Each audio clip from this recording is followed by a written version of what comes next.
Mas mabilis pa ito sa takot na naramdaman niya sa gitna ng pinakamalakas na turbulence. Luna! Ang sigaw ay namuulang sa kanyang lalamunan. Masyadong malayo. Masyadong huli na para tawagin si Ella.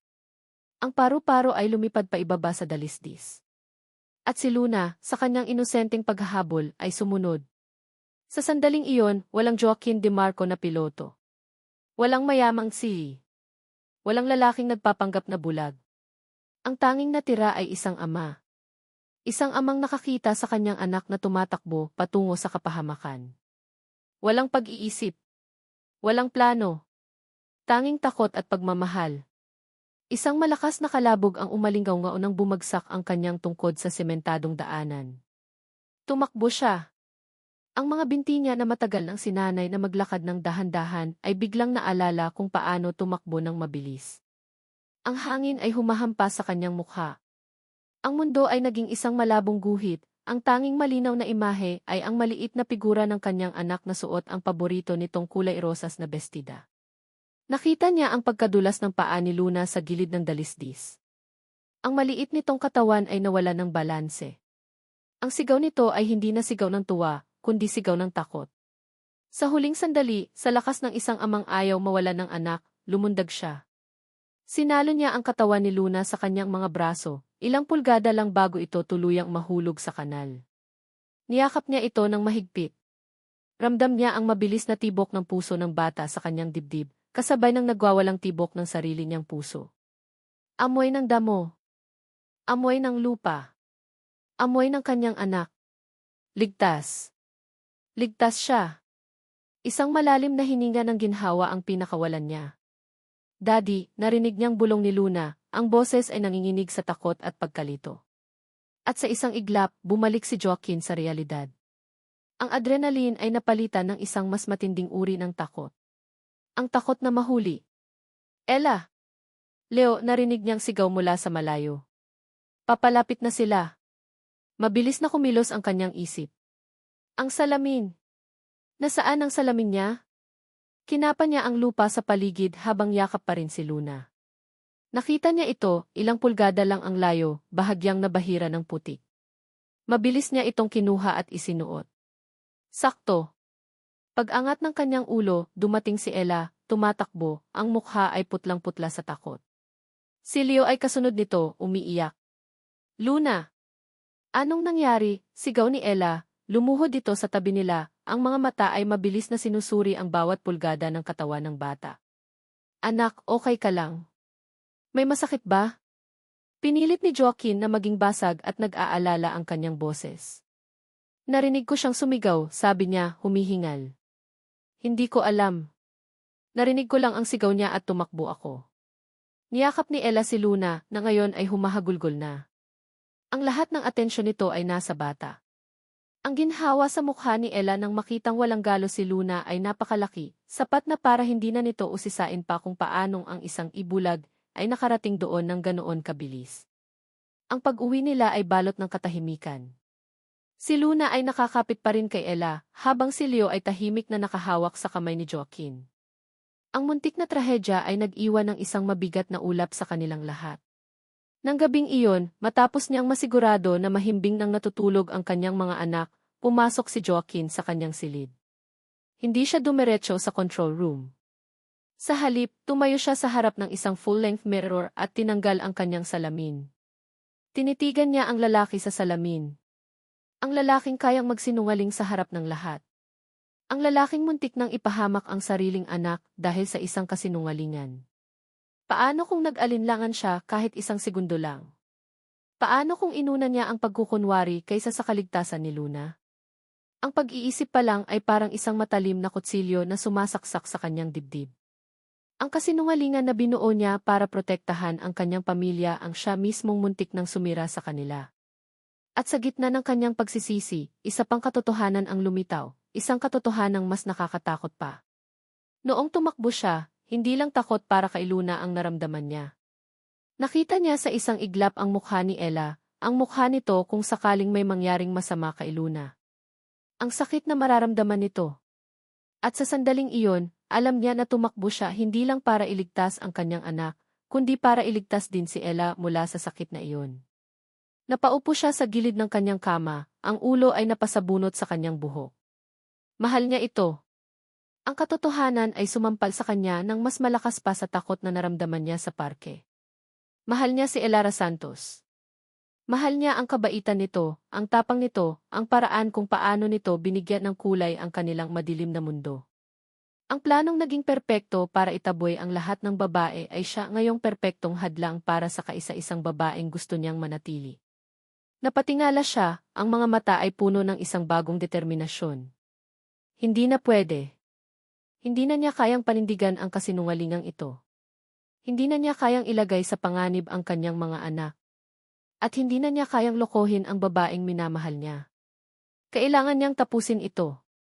Kailangan nitong malaman ang katotohanan. Pero paano? Paano mo aaminin ang isang kasalanan na ganito kalaki? Paano ka hihingi ng tawad sa isang taong ang pundasyon ng tiwala ay dinurog mo bago pa man ito mabuo? Hindi niya alam. Ang tanging alam niya ay kailangan niyang subukan. Para sa kanyang mga anak. Para kay Ella. At para sa kanyang sarili. Ang insidente sa parke ay nag-iwan ng isang kakaibang bakas sa puso ni Elara. Ang imahe ni Joaquin De Marco na tumatakbo ng walang pag-aalinlangan para iligtas si Luna ay nakaukit sa kanyang isipan. Isang bayani. Isang mapagmahal na ama. Pero isa ring sinungaling. Ang dalawang katotohanang iyon ay naglalaban sa loob niya araw-araw. Paano mo pagkakatiwalaan ang isang bayani na binuo sa pundasyon ng kasinungalingan? Ang pagdududa niya ay hindi nawala, sa halip ito ay naging mas komplikado. Ang dati simpleng galit sa panloloko ay nahaluan na ngayon ng isang nakakalitong paghanga at utang na loob. Ang kanyang panloob na kaguluhan, gayunpaman, ay biglang itinulak sa isang tabi ng isang tawag sa telepono ang yumanig sa kanyang buong mundo. Nasa kusina siya, tinutulungan si Manang Lita na maghanda ng merienda para sa mga bata, nang mag-ring ang kanyang cellphone. Isang hindi pamilyar na numero. Ang ospital. Hello? Ms. Elara Santos, tanong ng isang boses sa kabilang linya. Opo, ako po ito. This is Zeki Reyes' office.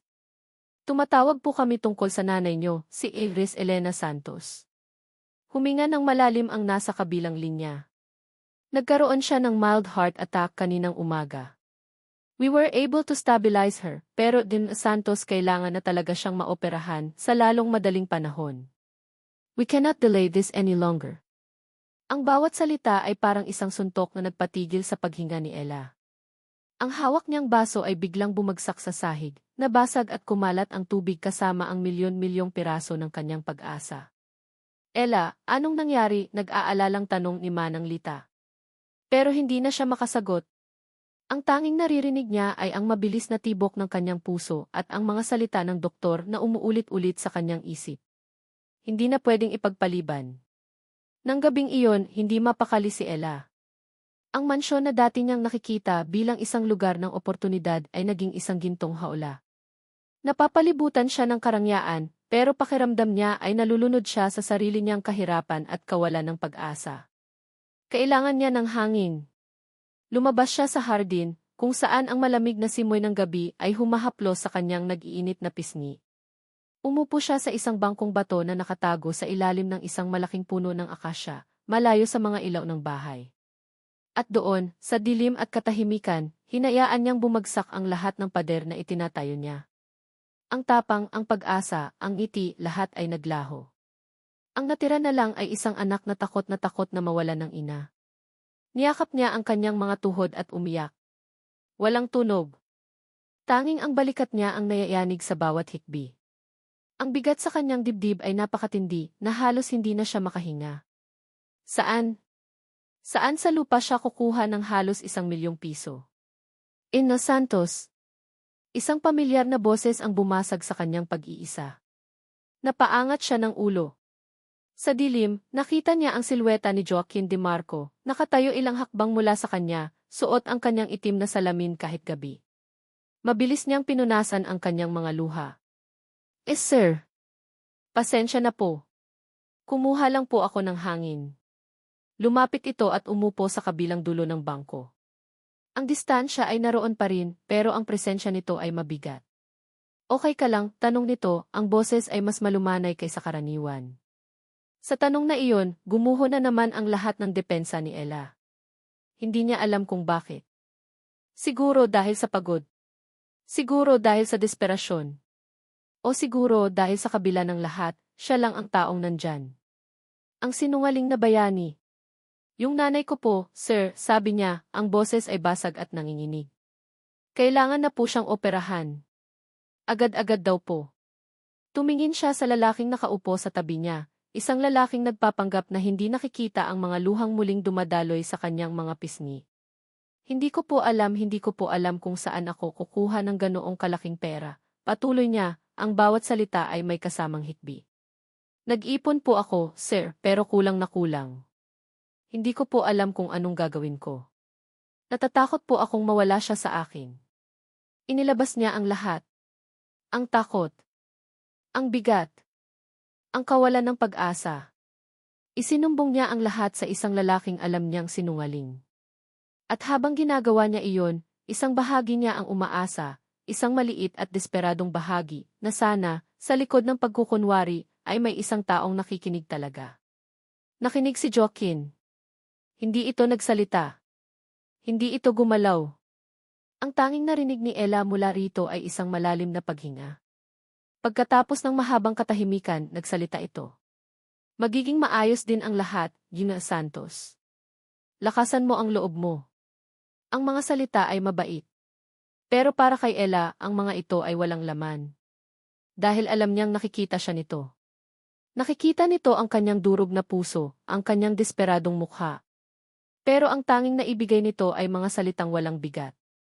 Ang tanging nagawa nito ay manatiling nakaupo doon, isang estatwa sa dilim, hindi man lang magawang mag-alok ng isang totoong tingin ng pakikiramay. Ang sakit ng panloloko ay mas naging matindi. Salamat po, sir, sabi niya, ang boses ay pagod na.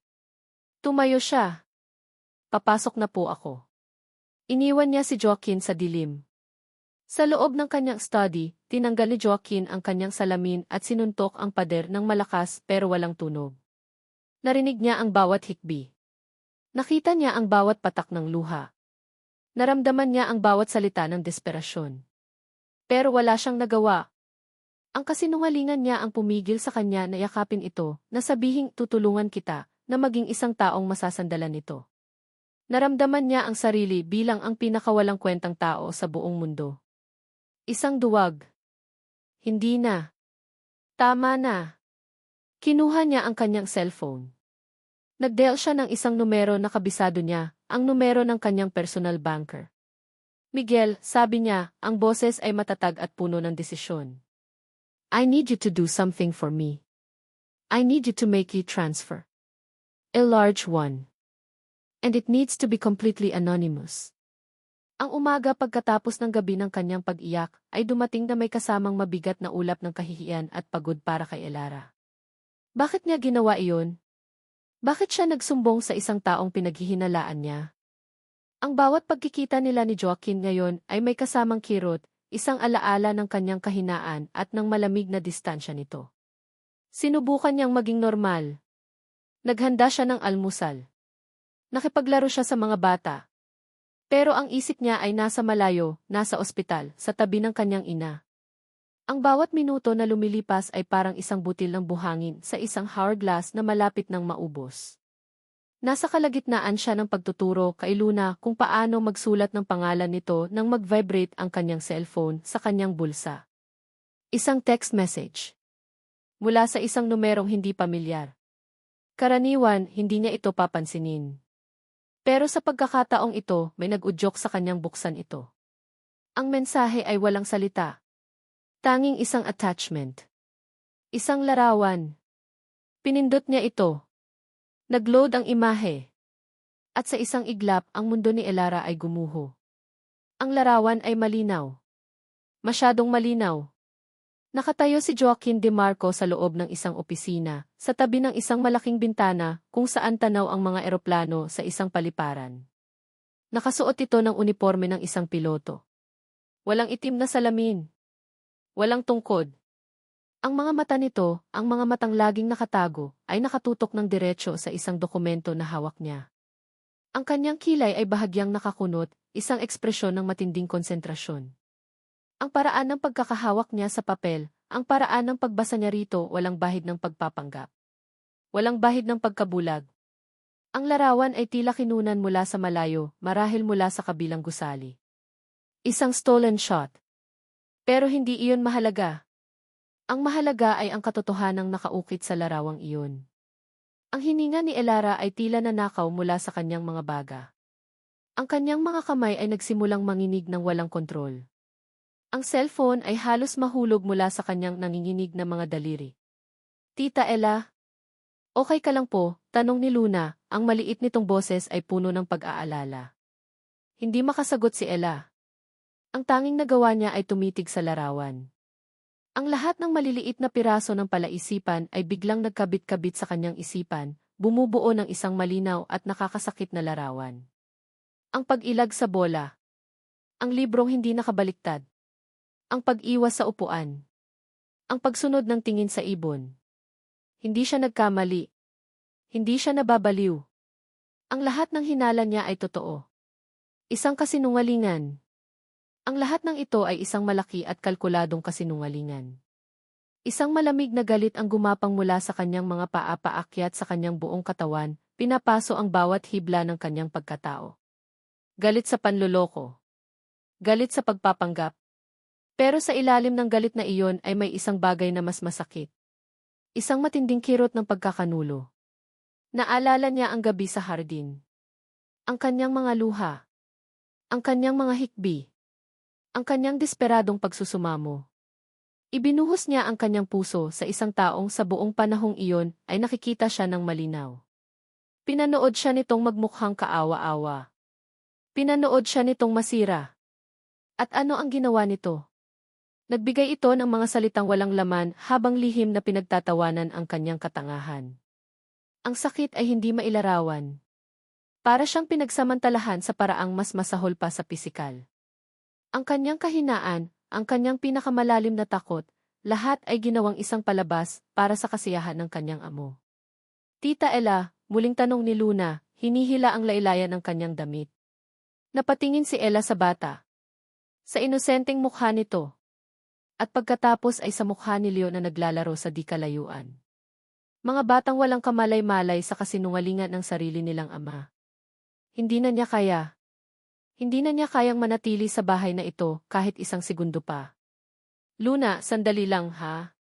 May kailangan lang akong kausapin, sabi ni Ella, pinipilit na maging kalmado ang kanyang boses, kahit ang buong mundo niya ay nagliliyab sa galit at sakit. Tumayo siya. Ang bawat hakbang niya ay mabigat, na para bang pasan niya ang buong bigat ng kasinungalingan sa bahay na ito.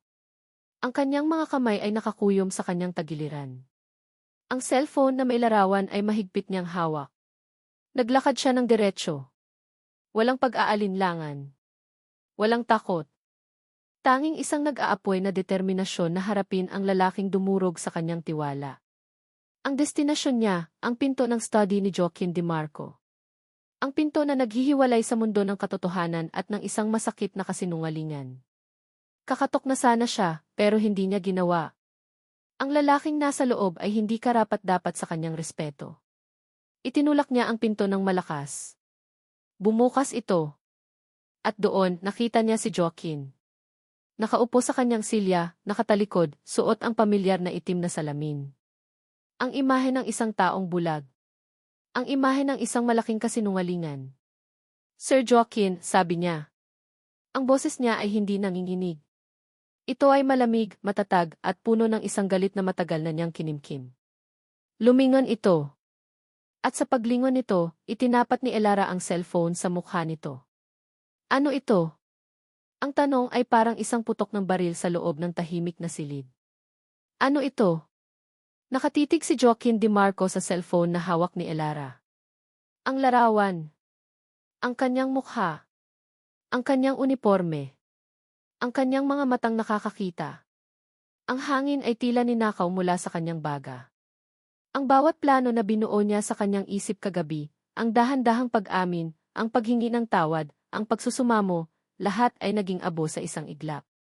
Wala nang script. Wala nang pagkakataon para sa isang maayos na paliwanag. Ito na. Ang katapusan. Ella Ali. Narinig niya ang sariling boses, basag at halos hindi marinig. Magpapaliwanag ako. Pero bago pa man niya mahanap ang mga tamang salita, isang masayang boses ang pumunit sa tensyon na parang isang matalim na kutsilyo. Oh, am I interrupting something? Pareho silang napalingon. Nakatayo sa may pintuan si Beatrice Alcantara, isang peking ngiti ang nakapaskil sa kanyang mga labi. Ang tingin nito ay lumipat mula sa namumutlang mukha ni Joaquin, patungo sa nanggagalaiting mukha ni Ella, at sa wakas, sa cellphone na nasa pagitan nila. Ang peking ngiti ni Beatrice ay dahan-dahang naging isang ngiting tuso at puno ng pagkaalam. Oh, sabi nito, ang boses ay parang pulot na maihalong lason. So, nalaman mo na pala. Lumapit ito, ang bawat hakbang ay may kasamang pagmamalaki. Tumayo ito sa tabi ni Joaquin, na para bang sila ang kakampi laban sa isang kaaway. Huwag ka nang mag-abala magpaliwanag, Joaquin, sabi ni Beatrice, hinahaplos ang braso ni Joaquin na parang isang alagang ahas. Ako na. Para hindi ka na mahirapan. Humarap ito kay Ella, ang mga mata ay puno ng peking awa. Alam mo, iha, mahirap ang sitwasyon ni Joaquin. Mula nang mamatay si Isabela, napakaraming babae ang naghabol sa kanya. Mga babaeng ang habol lang ay ang yaman niya. Nakakapagod. Nakakadiri. Nakatitig lang si Joaquin kay Beatrice, ang isip niya ay sumisigaw. Tumigil ka. Huwag. Pero ang kanyang lalamunan ay tila may bara. Ang kasinungalingan ni Beatrice ay napakalapit sa baluktot na katwiran na ginamit niya sa sarili noon, kaya hindi siya makagalaw. Kaya naisip niya ang isang napakagandang plano. Patuloy ni Beatrice, ang boses ay mas lalong naging matamis at mas lalong nakakasakit. Paano niya malalaman kung sino ang totoo at sino ang hindi? Simple lang. Magpapanggap siyang may kapansanan. Dahil sino ba namang babae ang magkakagusto sa isang lalaking bulag, di ba? Maliban na lang kung may iba siyang habol. Ang bawat salita ni Beatrice ay isang pako na ibinabaon sa puso ni Ella. Nakita ni Joaquin ang unti-unting pagkawala ng kulay sa mukha nito. Ang galit sa mga mata nito ay napalitan ng isang bagay na mas masahol pa, isang malalim at hindi masukat na sakit. Ginawa niya iyan, sabi ni Beatrice, ang kanyang boses ay naging isang mapanuyang bulong, inilapit ang kanyang mukha kay Ella, para salain ang mga babaeng katulad mo. Tumigil ito, hinahayaan ang mga salita na bumaon ng malalim. Para hindi siya habulin ng mga babaeng desperada na mukhang pera tulad mo. Wasak. Iyon ang tanging salitang naisip ni Joaquin nang makita niya ang ekspresyon sa mukha ni Ella. Ang huling sinag ng pag-asa, ng pagkalito, ng anumang natitirang emosyon maliban sa sakit, ay tuluyang namatay. Ang nakita niya ay isang taong dinurog ang kaluluwa sa harap mismo niya. Ella, hindi. Nahanap ni Joaquin ang kanyang boses, pero huli na. Tumingin si Ella sa kanya. Ang mga mata nito ay walang laman. Walang galit. Walang luha. Isang nakakakilabot na kawalan. Salamat sa paliwanag, Ma'am Beatrice, sabi ni Ella, ang boses ay kalmado sa paraang nakakatakot. Tumingin itong muli kay Joaquin. At salamat sa lahat, sir. Ibinaba nito ang cellphone sa mesa. Dahan-dahan itong tumalikod. Ella, sigaw ni Joaquin, hindi na tiin na Santos. Isang desperadong sigaw. Pero hindi ito lumingon. Nagpatuloy lang ito sa paglakad palabas ng silid, ang bawat hakbang ay matatag, na parang isang sundalong sumusuko sa isang labanan na matagal na pala siyang talo. Nang mawala na ito sa kanyang paningin, naiwan ang isang nakakabinging katahimikan. Pagkatapos ng ilang segundo, narinig ni Joaquin ang mahinang pagtawa ni Beatrice. Isang tawang nagtatagumpay. Well, that was easier than I thought, sabi nito. Sa sandaling iyon, ang pagkagulat at pagsisisi ni Joaquin ay biglang nag-alab at naging isang purong apoy ng galit. Isang galit na hindi niya pa naramdaman sa buong buhay niya. Dahan-dahan siyang lumingon kay Beatrice. Tinanggal niya ang kanyang itim na salamin, hinahayaan itong mahulog sa sahig.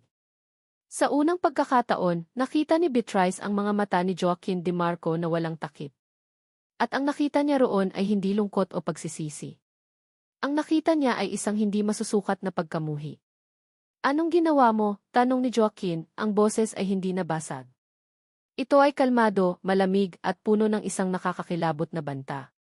Ang galit ay isang apoy na mabilis mag-alab pero mabilis ding maubos. Ang naiwan kay Joaquin de Marco, matapos niyang palayasin si Beatrice sa kanyang bahay na may kasamang mga banta at pagbabawal na bumalik pa, ay hindi nagalit. Ang naiwan ay isang malawak, malamig at nakakabinging kawalan. Ang katahimikan. Iyon ang unang napansin niya. Isang katahimikan na nakakabingi na parang isang malaking butas na iniwan ng pag-alis ni Ella. Wala na ang mahinang pag-awit nito habang naghahanda ng almusal. Wala na ang tunog ng mga yapak nito na naghahabol sa mga bata. Wala na ang tawa nito na nagbibigay ng kaunting kulay sa mga kulay-abong pader ng mansyon. Ang bahay ay muling naging isang bahay lamang. Hindi na isang tahanan. Ang hapunan ng gabing iyon ang pinakamahabang hapunan sa buhay ni Joaquin. Walang nagsasalita. Si Manang Lita ay naglalagay ng pagkain sa mga plato ng walang imik, ang mga mata nito ay maihalong awa at paninisi. Si Luna ay nakayuko lang, tinutusok-tusok ng tinidor ang kanyang pagkain pero hindi sumusubo. Si Leo naman ay nakatitig sa kanyang ama, ang mga mata ay puno ng isang bagay na hindi pa kailanman nakita ni Joaquin mula rito, isang matinding sama ng loob. Kumain na kayo, sabi ni Joaquin, ang boses ay pagod. Ayoko, sagot ni Luna, ang boses ay halos pabulong. Gusto ko si Tita Ella. Hindi na napigilan ni Leo ang sarili. Ibinagsak niya ang kanyang kubyerto sa plato, lumikha ng isang malakas na kalansing. Kasalanan mo, Daddy, sigaw ng bata, ang mga mata ay namumula na. Kasalanan mo lahat. Pinaalis mo si Tita Ella. Ang mga salita ay tumama kay Joaquin na parang isang malakas na sampal. Kasalanan mo.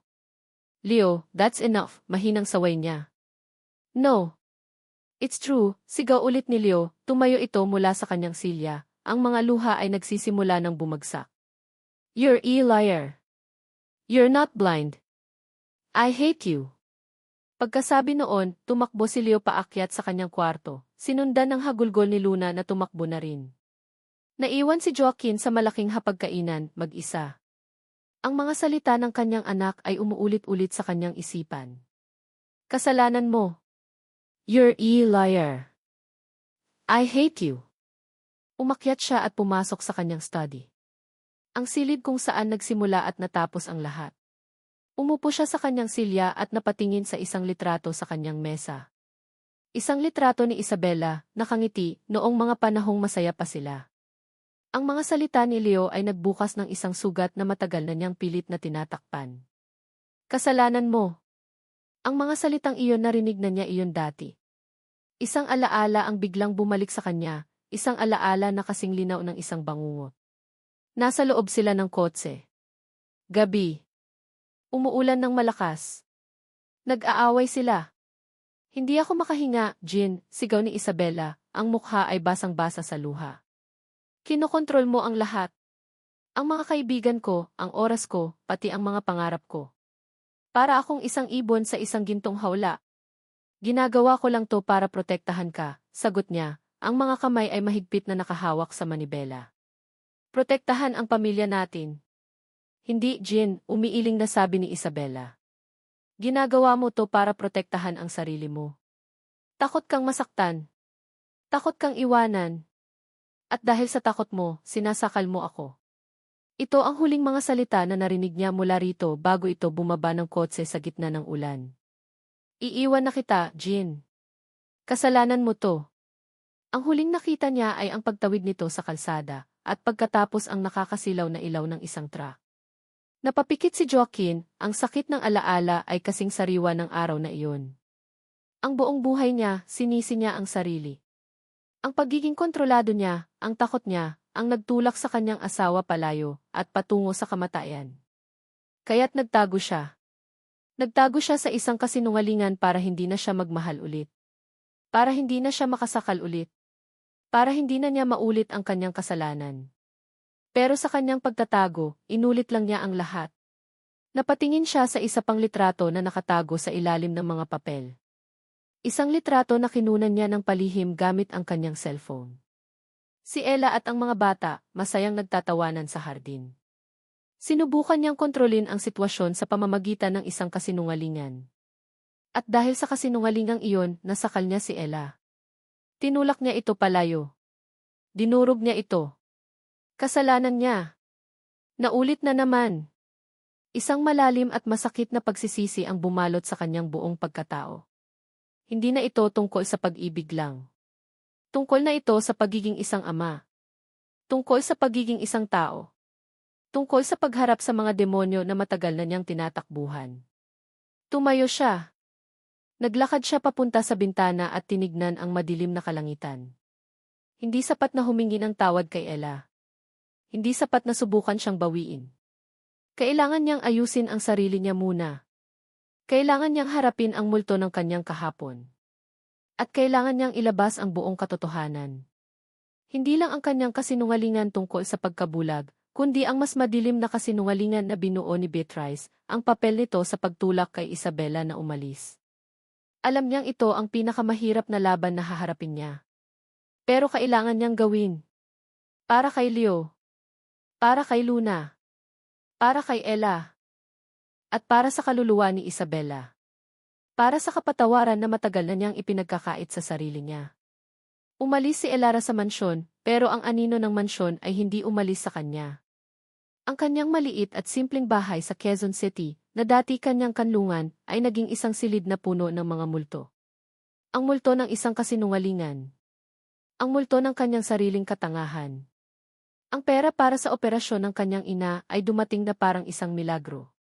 Isang araw, tumawag ang ospital at sinabing may isang anonymous donor na nagbayad ng lahat. Lahat. Walang natira. Dapat sana ay masaya siya. Dapat sana ay nagtatalon siya sa tuwa. Pero hindi. Alam niya kung kanino galing ang pera. Hindi ito isang regalo, ito ay isang bayad pinsala. Isang paraan para patahimikin siya. Isang paraan para sabihing, heto ang pera, kalimutan mo na ang lahat. At lalo lang siyang nasuklam. Ang bawat sentimo ng perang iyon ay parang may bahid ng panluloko. Isang hapon, habang nag-aalaga siya sa kanyang ina na nagpapahinga, isang katok ang narinig niya sa kanilang pinto. Isang katok na mahina, nag-aalangan at hindi pamilyar. Binuksan niya ang pinto. At ang mundo niya ay muling huminto. Nakatayo sa harap niya si Joaquin Di Marco. Wala itong mamahaling polo, walang itim na salamin, walang tungkod. Nakasuot lang ito ng simpleng puting t-shirt at maong, pero ang itsura nito ay mas pagod at mas wasak kaysa sa naaalala niya.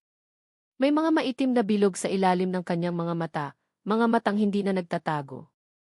Ang unang reaksyon ni Ella ay isara ang pinto. Isang mabilis at marahas na pagsara. Para isara ang pinto sa lahat ng sakit na dala ng lalaking ito. Pero bago pa man ito tuluyang sumara, iniharang ni Joaquin ang kanyang kamay. Hindi sa paraang marahas, kundi sa paraang desperado. Ella, please, sabi nito, ang boses ay pagod at puno ng pagsusumamo. Makinig ka muna. Kahit 5 minuto lang. Anong kailangan mo? Tanong ni Ella, ang boses ay kasing lamig ng yelo. Hindi siya gumamit ng teaser. Kailangan kong humingi ng tawad, sabi ni Joaquin, ang mga mata ay nakatitig sa kanya, puno ng isang sakit na ngayon lang niya nakita. Kailangan kong magpaliwanag.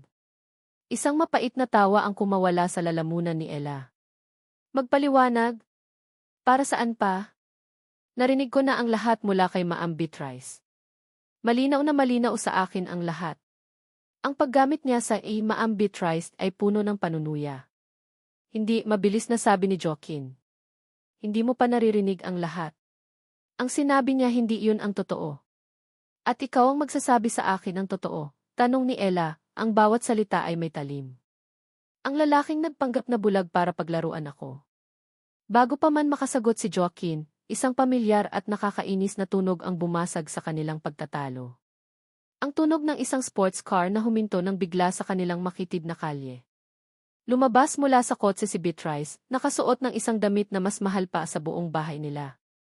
Naglakad ito palapit, ang mukha ay puno ng pagkainis at pagkasuklam habang tinitingnan ang kanilang simpleng tahanan. Joaquin, ano bang ginagawa mo dito? Tanong ni Beatrice, ang boses ay matinis. Tumingin ito kay Ella na parang isang basura. Nandito ka pa rin para makiusap sa basurahan na to. Iyon na ang huling salita. Ang huling insulto. Pero bago pa man makasagot si Ella, isang bagay na hindi niya inaasahan ang nangyari. Humarang si Joaquin sa kanya. Isang pisikal na pagharang na para bang isang pader na pinoprotektahan siya. Hinarap nito si Beatrice at ang lalaking desperado kanina ay biglang naglaho. Ang pumalit ay isang lalaking puno ng isang malamig at nakakatakot na galit. Tumigil ka na, Beatrice, sabi ni Joaquin, ang boses ay kalmado pero mabigat. Ano, gulat na tanong ni Beatrice. Sinabi kong tumigil ka na, ulit ni Joaquin. Lumingon ito saglit kay Ella, isang tingin na puno ng pagsisisi, bago muling hinarap si Beatrice. Ella, nagsinungaling ako. At walang araw na hindi ko pinagsisihan yun. Pero hindi dahil sa rason na sinabi ng babaeng ito. Huminga siya ng malalim. Nagsinungaling ako dahil takot ako. Nagsinungaling ako dahil sa nangyari kay Isabela. Natigilan si Beatrice. Maging si Ella ay natigilan. Namatay si Isabela dahil sa akin, patuloy ni Joaquin, ang boses ay nagsimulang manginig sa sakit ng alaala. Dahil sinakal ko siya sa pagiging kontrolado ko. Dahil natakot akong magmahal at masaktan. At nang mawala siya, isinumpa ko na hindi na ako magmamahal ulit. Kaya't nagpanggap akong bulag. Akala ko, iyon ang paraan para protektahan ang puso ko, para hindi na ako makasakit pa ng iba. Tumingin siya kay Ella, ang mga mata ay basang-basa na. Pero dumating ka. At lahat ng pader na itinayo ko, lahat ng kasinungalingan, sinira mo nang hindi mo alam. At sa sobrang takot ko, lalo kitang sinaktan. Anong pinagsasabi mo, Joaquin? Nanginginig na sabi ni Beatrice. Hindi siya pinansin ni Joaquin. Ang tingin nito ay lumipat kay Beatrice, at ang sakit sa mga mata nito ay napalitan ng isang matigas na akusasyon. At ikaw, sabi ni Joaquin, ang boses ay puno ng pagkamuhi. Ang pinakamasakit sa lahat ay ginamit mo ang alaala ng sarili mong pinsan para sa sarili mong kasakiman. Ikaw ang lason, Beatrice. Ikaw ang paulit-ulit na bumulong kay Isabela na iwanan ako. Ikaw ang nagtanim ng lahat ng pagdududa sa isip niya dahil matagal mo na akong gusto. Ikaw ang kasama kong pumatay sa kanya. Ang mukha ni Beatrice ay naging puting-puti na parang isang papel. Ang tapang nito ay biglang naglaho. Hindi totoo yan. Sinungaling. Talaga, tanong ni Joaquin. May mga sulat si Isabela, Beatrice. Mga sulat na hindi mo alam. Nandoon lahat. Ang pangalan mo. Ang mga sinabi mo. Sa isang iglap, nasira ang maskara ni Beatrice. Ang nakita ni Ella ay isang babaeng takot na takot. Mabilis itong tumalikod, tumakbo pabalik sa kanyang magarang kotse, at pinaharurot ito paalis, na nag-iwan lang ng alikabok at ng isang masakit na katotohanan. Naiwan silang dalawa sa katahimikan. Si Joaquin, nakatayo roon, ang kaluluwa ay hubad na sa harap niya. At si Ella, hindi makagalaw, hindi makapag-isip. Ang galit niya ay nawala, napalitan ng isang nakakalulang pagkalito at isang kirot na hindi niya maintindihan. Ang lahat ng akala niya ay mali. Bago pa man may makapagsalita sa kanila, isang mahinang boses ang nanggaling mula sa loob ng bahay. Dahan-dahang bumukas ang pinto at lumabas ang ina ni Ella, si Nanay Elena, nakasandal sa pader para sa suporta. Narinig niya ang lahat. Tinitigan nito si Joaquin, hindi nang may galit, kundi nang may isang malalim at matandang pag-unawa. Iho, sabi ni Nanay Elena, ang boses ay mahina pero matatag.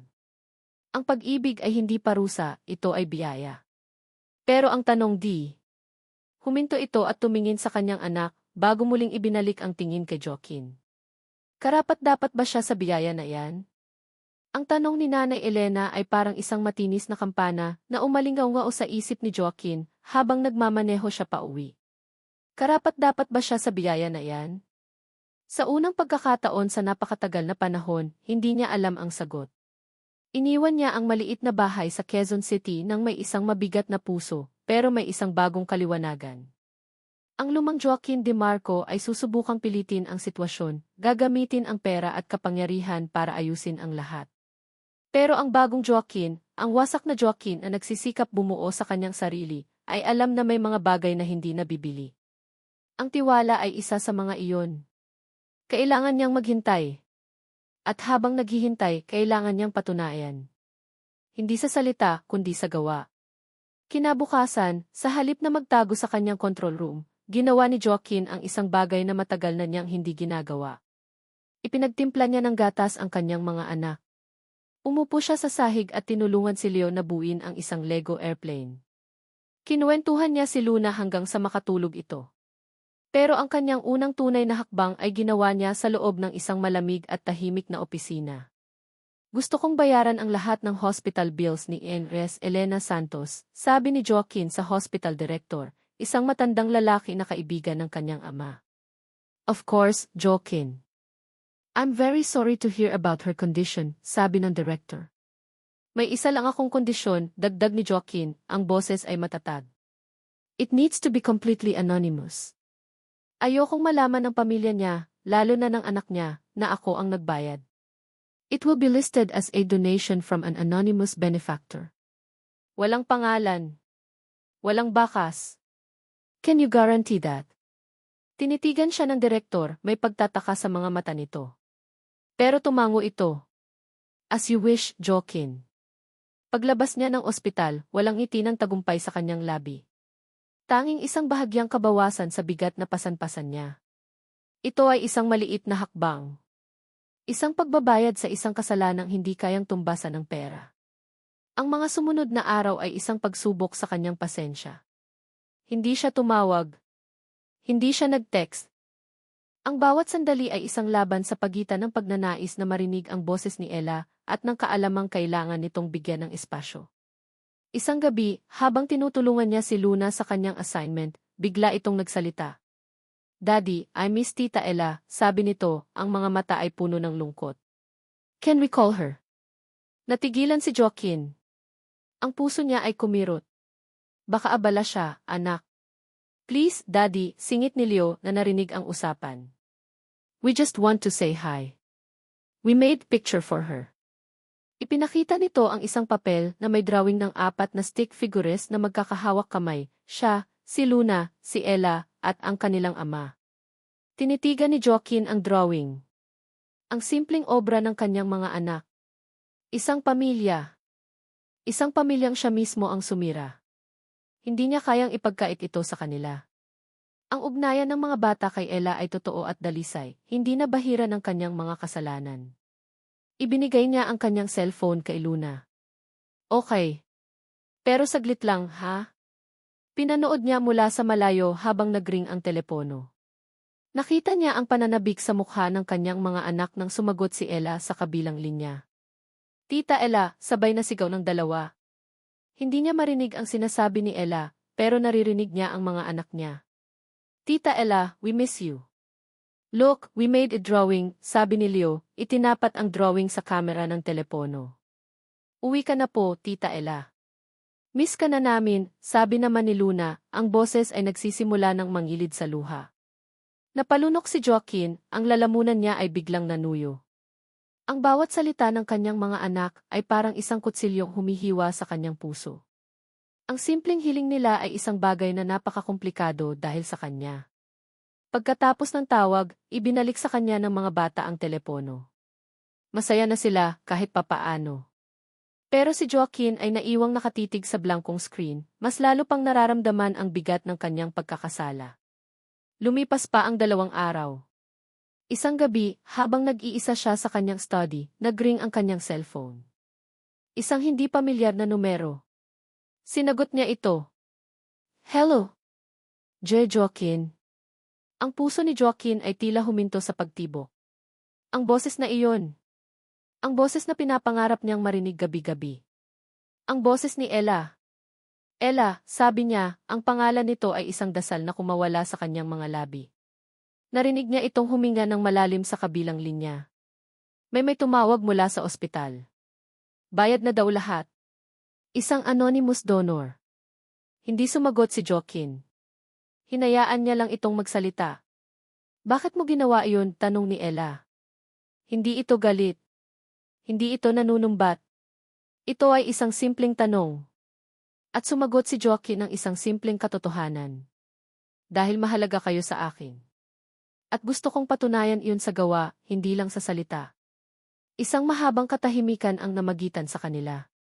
Ang tanging naririnig ni Joaquin ay ang malakas na pagkabog ng sarili niyang dibdib. Pagkatapos, nagsalita si Ella, ang boses ay mahina, nag-aalangan, pero may isang bagong tono, isang tono ng pagbubukas loob. Gusto kitang makita, Jean. Lumipas ang ilang buwan. Ang tag-araw ay naging tag-ulan na para bang hinuhugasan ng langit ang lahat ng sakit at kasinungalingan ng nakaraan. Para kay Elara, ang bawat araw ay isang hakbang palayo sa anino at papalapit sa liwanag. Ang kanyang nanay Elena ay matagumpay na naoperahan at ngayon ay masigla nang nagpapalakas sa kanilang maliit na bahay. Ang milagrong iyon, na alam na niyang hindi isang milagro, kundi isang gawa ng pagsisisi at pagmamahal, ang naging tulay pabalik sa isang taong akala niya ay habambuhay na niyang kamumuhian. Hindi naging madali. Nagsimula sila sa mga simpleng text message na sinundan ng mahahabang tawag sa telepono sa gabi. Pagkatapos, mga simpleng pagbisita sa ospital, kung saan nakita ni Ella ang isang Joaquin na hindi na Sir, kundi isang Jean na magalang na nakikipagkwentuhan sa kanyang ina na nagbabalat ng prutas para rito, na nakikinig sa mga kwento nito tungkol sa kabataan ni Ella. Ngayon ang araw na lalabas na ng ospital ang kanyang ina. Nakatayo si Jean sa tabi niya, hindi bilang amo, kundi bilang isang kaagapay. Tinutulungan nito si Nanay Elena na makaupo sa wheelchair. Ang bawat kilos ay puno ng pag-iingat at respeto. Salamat, iho, sabi ni Nanay Elena, tinatapik ang kamay ni Jean. Ang tunay na lakas ay nasa pag-amin ng kahinaan. At nakikita ko, isa ka ng napakatatag na tao. Ngumiti si Joaquin, isang ngiting totoo at walang pagkukunwari. Kayo po at si Ella ang nagturo sa akin yan, nanay. Ang salitang kinanay ay tumago sa puso ni Ella. Sa ospital na iyon, sa harap ng kanyang ina, nakita niya ang kumpletong pagbabago. Hindi na ito ang lalaking nagtatago sa dilim. Ito na ang lalaking hinaharap ang liwanag, kasama ang lahat ng peklat at kamalian ng nakaraan. Saan mo ba ako dadalhin? Tanong ni Ella habang naglalakad sila sa isang parke, magkahawak kamay. Ito ang kanilang unang opisyal na date, isang linggo matapos makauwi ang kanyang ina. Basta, sagot ni Jean, ang ngiti ay hindi nawawala sa kanyang mga labi. Gusto ko lang maranasan yung normal. Umupo sila sa isang simpleng kainan sa loob ng parke, umorder ng fishball at malamig na sagot gulaman. Ang tawanan nila ay simple at walang bigat. Napag-usapan nila ang mga pangarap ni Ella na magtayo ng maliit na karinderya. Napag-usapan nila ang pagkahilig ni Jean sa mga lumang eroplano. Alam mo, sabi ni Jean, habang tinititigan siya nito, ang mga mata ay puno ng isang emosyon na dati niyang kinatatakutan pero ngayon ay kanyang hinahanap. Ngayon ko lang natutunang tumingin ng hindi nagpapanggap na bulag. At ikaw ang pinakamagandang tanawin na nakita ko. Naramdaman ni Ella ang pag-init ng kanyang mga pisngi. Nambobola ka pa rin. Hindi na, seryosong sabi ni Jean, hinawakan ang kanyang kamay sa ibabaw ng mesa. Tapos na ako sa kasinungalingan, Ella. Simula ngayon, puro katotohanan na lang. At naniwala siya. Pagkalipas ng isang buwan, isang itim na kotse ang muling pumasok sa dambuhalang gate ng Acacia Estates. Pero sa pagkakataong ito, si Ella ay nasa passenger seat. Si Joaquin ang nagmamaneho. Pagbaba niya ng kotse, ang pakiramdam ay ibang-iba. Ang mansyon na dati isimbolo ng panlilinlang at sakit ay tila may bagong anyo. Ang mga bintana ay mas maliwanag. Ang hardin ay mas masigla. Bago pa man sila makapasok sa loob, ang pinto ay bumukas ng malakas. Tita Ella! Dalawang maliliit na boses ang sabay na sumigaw. Sinalubong siya ng dalawang maliliit na katawan na yumakap ng mahigpit sa kanyang mga binti. Niyakap siya ni Luna at ni Leo na para bang hindi na siya muling pakakawalan. Welcome home, Tita Ella, sigaw ni Leo, ang dating supladong bata ay ngayon ay may pinakamatamis na ngiti sa buong mundo.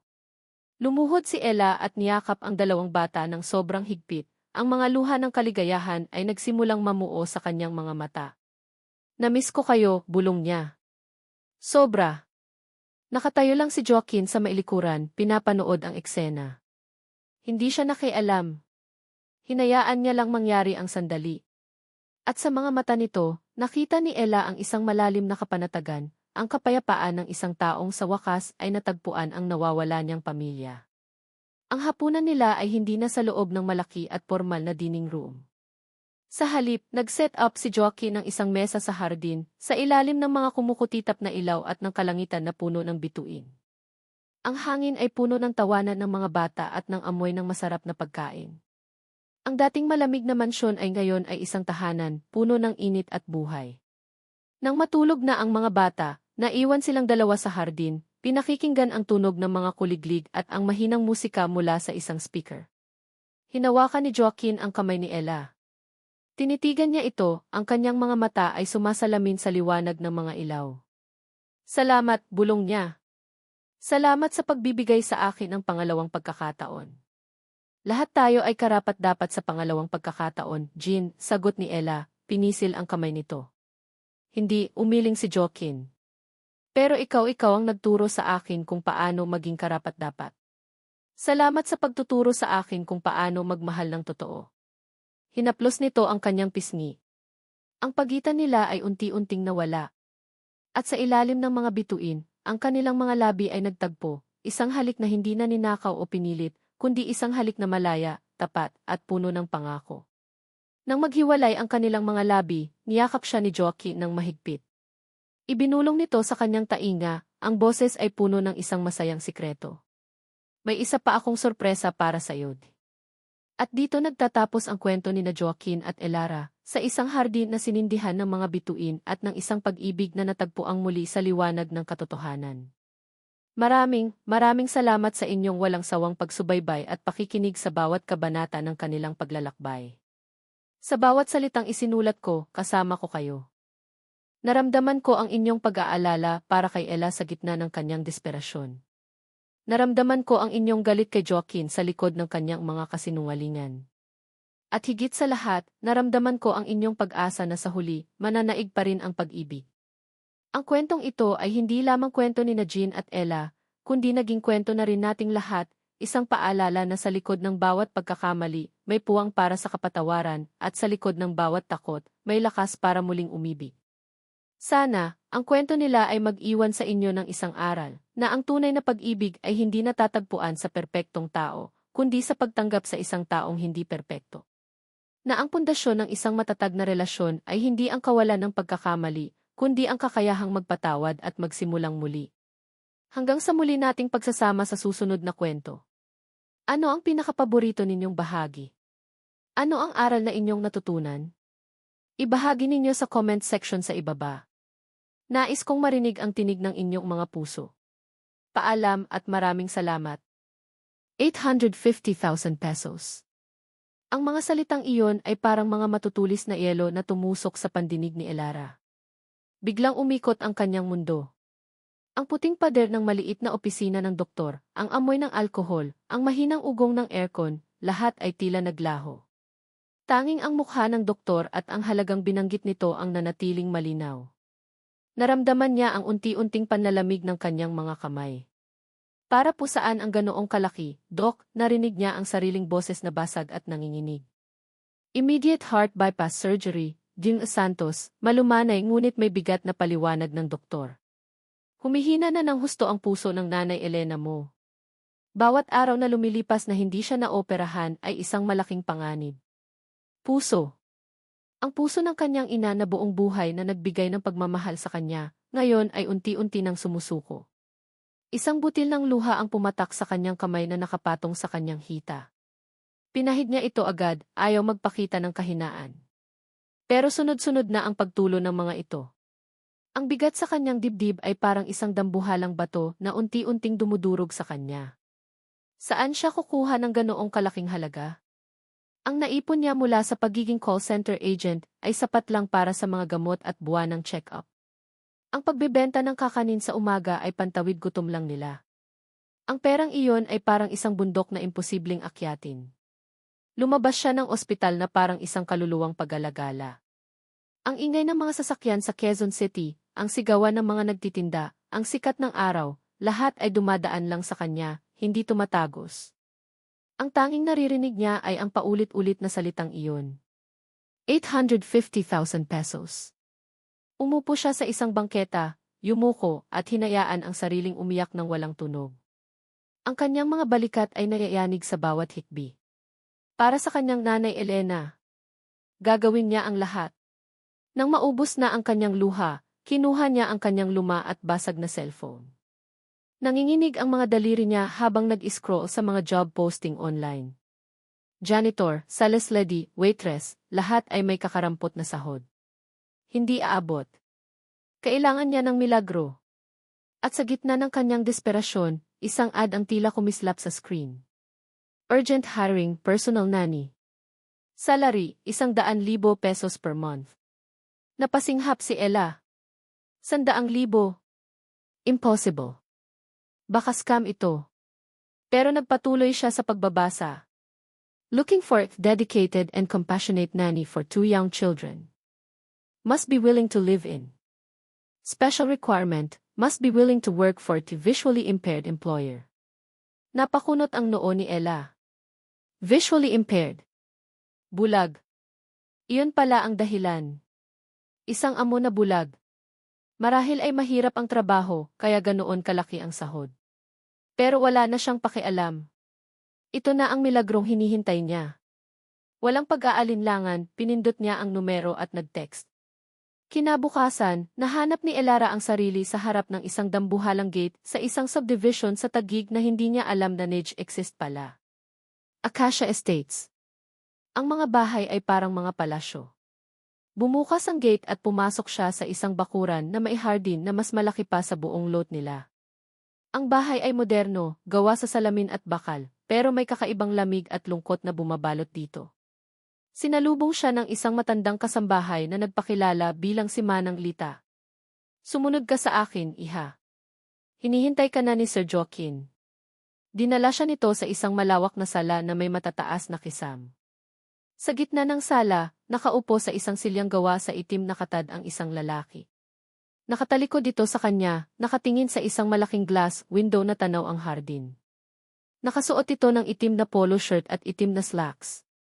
At kahit nakatalikod, ramdam ni Ella ang bigat ng presensya nito. Sir Joaquin, magalang na sabi ni Manang Lita. Narito na po ang aplikante. Dahan-dahang umikot ang swivel chair. At sa unang pagkakataon, nakita ni Ella ang kanyang magiging amo. Si Joaquin Jean Di Marco. Gwapo sana siya. Matangos ang ilong, may perpektong tabas ng panga. Pero ang lahat ng iyon ay natatakpan ng isang pares ng itim na salamin at isang ekspresyon na walang mababakas na kahit anong emosyon. Ang boses niya ay malamig, parang nanggagaling sa isang malayong lugar. Elara Santos. Oo po, sir, halos pabulong na sagot ni Ella, biglang kinabahan. Hindi ito nagsalita agad. Ang katahimikan sa loob ng mansyon ay nakakabingi. Pakiramdam ni Ella ay sinusuri siya ng lalaki, kahit alam niyang imposible iyon. Bakit mo gusto ang trabahong ito? Tanong ni Jean, ang tono ay patag. Kailangan ko po ng pera, sir. Para po sa nanay ko, may sakit po siya. Diretsyong sagot ni Ella. Ayaw niyang magpaligoy-ligoy pa. Isang mahabang katahimikan ulit. Pagkatapos ay itinuon ni Jean ang kanyang mukha sa direksyon ng isang malaking painting sa pader. Isang larawan ng isang napakagandang babae na may mahabang buhok at matamis na ngiti. Anong nakikita mo sa larawan na iyan, Gina Santos? Natigilan si Ella. Kakaibang tanong para sa isang job interview. Tinitigan niya ang painting. Ang babae ay maganda, walang duda. Nakangiti ito, pero may kung anong kulang. Maganda po siya, sir, panimula ni Ella. Pero may lungkot po sa mga mata niya. Para po siyang nakangiti pero may hinahanap na hindi niya makita. Sa sinabi niyang iyon, naramdaman ni Ella ang bahagyang pagbabago sa postura ni Jean. Bahagyang tumigas ang kanyang mga balikat. Ang katahimikan ngayon ay may kasama ng tensyon. Akala ni Ella ay may nasabi siyang mali. Pagkalipas ng ilang sandali na parang isang oras, nagsalita si Jean. Sige na. Tanggap ka na. Ganoon lang. Walang ibang tanong. Pipo. Manang Lita will show you your room. Bukas ka magsisimula, sabi ni Jean, bago dahan-dahang itulak ang gulong ng kanyang silya at bumalik sa pagkakatalikod, nakaharap muli sa bintana. Bago pa man makahuma si Ella sa bilis ng mga pangyayari, inilahad ni Manang Lita ang isang folder sa kanya. Isang kontrata. Kailangan mo lang pirmahan yan, iha, sabi ng matanda. Binuklat ni Ella ang kontrata. Nandoon ang sahod, ang mga responsibilidad. At sa pinakaibaba, may isang clause na nakasulat sa bold letters. Clause 7. The employee shall maintain a strictly professional relationship at all times and is strictly prohibited from developing any form of personal or romantic attachment to the employer. Violation of this clause will result in immediate termination without benefits. Parang may kung anong kumirot sa dibdib ni Ella. Isang kasunduan na bawal magkaroon ng personal na ugnayan. Isang paalala na siya ay isang empleyado lamang, isang kasangkapan na binili para sa isang serbisyo. Pero sa isip niya, nakita niya ang mukha ng kanyang nanay Elena. Ang hirap nitong paghinga. Ang mga salita ng doktor. 850,000 pesos. Ipinikit niya ang kanyang mga mata ng mariin. Kinuha niya ang ballpen na inabot ni Manang Lita. At sa ilalim ng isang kasunduang may takip sa mata, lumagda si Elara Santos. Madilim pa sa labas ng magising si Joaquin De Marco. Hindi dahil sa sikat ng araw, kundi dahil sa desisyon niya. Para sa kanya, ang bawat umaga ay nagsisimula sa isang ritual ng pagkukunwari. Kinapa niya ang switch ng ilaw sa tabi ng kama, kahit kabisado niya kung nasaan ito. Dahan-dahan siyang bumangon, iniunat ang mga braso na parang sinusukat ang espasyo sa paligid. Ang bawat kilos ay kalkulado, bawat hakbang ay may kasamang pag-iingat na matagal na niyang pinraktis para maging natural. Pagkatapos maligo at magbihis, ang huling parte ng ritual ay ang pagsuot ng itim na salamin. Sa sandaling mailapat iyon sa kanyang mukha, opisyal na siyang bulag sa mata ng mundo. Pero may isang lugar sa mansyon kung saan hindi siya bulag. Dumiretso siya sa kanyang study, isang silid na bawal pasuki ng kahit sino maliban sa kanya. Sa likod ng isang bookshelf na puno ng mga libro tungkol sa abyasyon, may isang nakatagong pinto. Binuksan niya ito at pumasok sa isang maliit at madilim na kwarto. Ang tanging liwanag ay nagmumula sa isang hilera ng mga monitor na nagpapakita ng iba't ibang anggulo ng kanyang bahay. Dito, si Joaquin De Marco ay hindi bulag. Dito, siya ang Diyos na nakakakita ng lahat. Sa monitor ng kusina, nakita niya si Elara Santos. Nagsisimula na itong maghanda ng almusal. Simple lang ang suot nito, isang maluwag na t-shirt at pajama pants. Nakatali ang buhok niya sa isang magulong bun. Simple, pero may kakaibang ginhawa itong dala sa paningin. Pinanood niya itong kumilos. Medyo magulo. Bahagyang natapunan ng harina ang kanyang pisngi. Muntik nang mahulog ang isang plato. Napapangiti siya ng bahagya, isang ngiti na agad din niyang binura. Ito ang babaeng pinili niya dahil sa sagot nito tungkol sa lungkot sa mga mata ni Isabela. Pero ngayon, nakikita niya kung gaano ito kaordinaryo, kasimple. Maya-maya, bumaba na siya para sa almusal, kasama ang dalawang anak na halatang bagong gising pa. Good morning, Luna, Leo, bati ni Ella, ang boses ay masigla. May hot chocolate kayo. Si Luna, ang mas tahimik sa dalawa, ay ngumiti lang ng bahagya. Si Leo naman ay umirap. Yaya ka lang namin, sabi nito, ang boses ay may pagkasuplado. Leo, saway ni Joaquin, ang boses ay malamig at may otoridad. Hindi umimik si Ella. Umiti lang ito kay Leo. Okay lang. Yaya niyo nga ako. Pero ako ang yaya na magaling magluto ng pancakes na may chocolate chips. Nakita ni Joaquin mula sa gilid ng kanyang mga mata ang bahagyang paglaki ng mata ni Leo. Habang inihahain ni Ella ang pagkain, aksidente nitong nasagi ang baso ng orange juice ni Joaquin. Tumapon ang malamig na likido sa kanyang itim na polo shirt. Ay! Sorry po, sir. Naku, natatarantang sabi ni Ella. Kumuha ito agad ng table napkin at walang pag-aalinlangang ipinuna sa dibdib ni Joaquin. Nakita ni Joaquin ang bawat kilos nito, ang pag-aalala sa mukha nito, ang panginginig ng kamay nito. Kailangan niyang pigilan ang sarili na umatras. Kailangan niyang manatiling walang reaksyon. Naramdaman niya ang init ng kamay nito sa kanyang dibdib, kahit may tela sa pagitan. Ang amoy ng orange juice ay humalo sa banayad na amoy ng sabon mula kay Ella. It's okay, sabi niya, pinipilit na maging patag ang boses. Just a spill. Mabilis na umatras si Ella, ang mukha ay namumula sa hiya. Pasensya na po talaga, sir. Bumalik si Joaquin sa kanyang control room pagkatapos ng almusal. Mula doon, pinanood niya ang buong umaga. Pinanood niya kung paano sinubukan ni Leo na pagtripan si Ella sa pamamagitan ng pagtatago ng sapatos nito. Ngunit sa halip na magalit, nakipaglaro si Ella. Naku, may duwende sigurong kumuha. Kailangan nating mag-iwan ng candy para ibalik niya. Nakita niya si Leo na natigilan at maya-maya ay milagrong ilumitaw ang sapatos. Pinanood niya kung paano lumapit si Ella kay Luna na tahimik na naglalaro ng manika sa isang sulok. Hindi niya ito pinilit magsalita. Umupo lang siya sa tabi nito at nagsimulang kausapin ang sarili niyang manika na parang nag-uusap ang dalawang laruan. Ilang minuto lang, narinig niya sa audio feed ang mahinang tawa ni Luna. At sa unang pagkakataon sa loob ng mahigit 2 taon, isang totoong ngiti ang sumilay sa mga labi ni Joaquin De Marco habang nakatingin sa monitor. Isang ngiti na hindi niya namalayan. Nang hapon na iyon, oras ng pagtulog ng mga bata, narinig niya si Ella na nagkukwento. May isang prinsipe daw, simula ni Ella, ang boses ay malambing na nakatira sa isang malaking kastilyo. Napakaganda ng kastilyo niya, pero laging madilim sa loob. Alam niyo kung bakit? Narinig ni Joaquin ang mahinang bakit po, ni Luna. Kasi takot ang prinsipe sa liwanag, patuloy ni Ella.